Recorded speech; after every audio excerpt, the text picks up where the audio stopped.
everybody. Welcome back to Big History. I'm Rachel Hansen, and today we finally get to finish by turning our eyes toward the future and really thinking about action. So I'm excited to share this final driving question with you.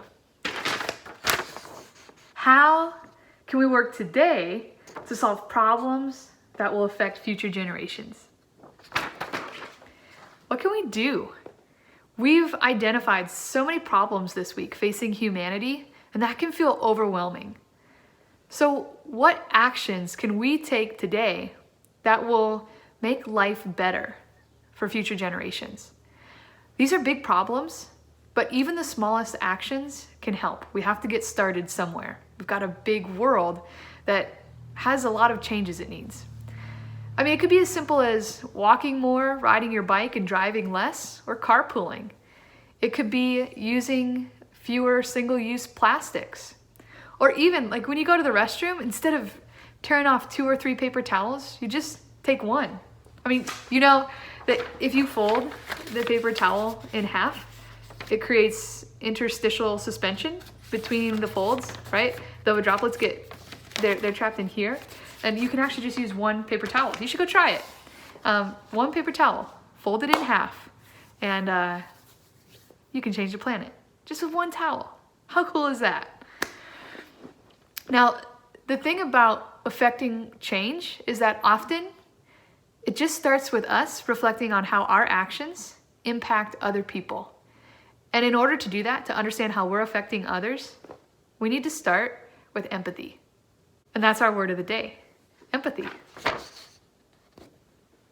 I'm sure you've heard of sympathy, right? When someone passes away, you send a sympathy card, and you might be mourning, so you're expressing a care and concern for someone else, right? You're saying, I feel sorry for you. I feel bad for you. I'm feeling sympathy. But empathy is something different. Empathy is putting yourself in the shoes of others. Instead of saying, I feel bad for you, you say, wow, I really understand what that experience is like for you. You try to understand the world from their perspective, how they might be feeling. And empathy is really important if we're going to change our actions in ways that are beneficial to all of humanity and the planet. For today's lesson, you're going to head over to Khan Academy and do the activity, The Future of Our Planet. Now, already this week, you've brainstormed a list of problems which you've identified we'll face in the future.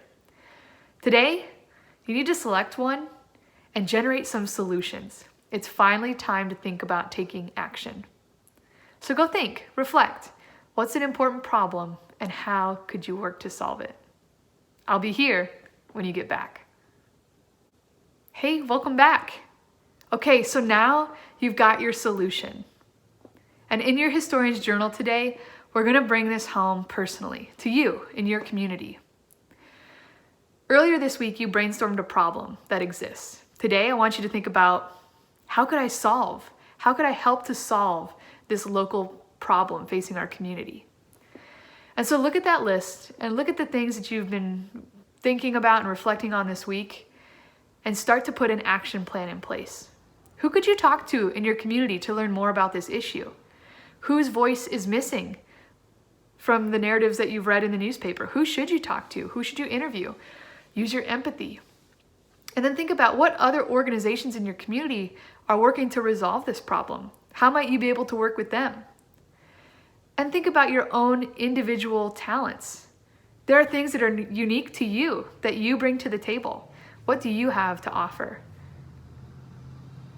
All right, y'all. I've really enjoyed being here with you on Big History. I love wearing the flannels. I love being here to just do life together from the living room. So thanks for being here. Be good and take care and be well. Bye, y'all. I absolutely miss you already.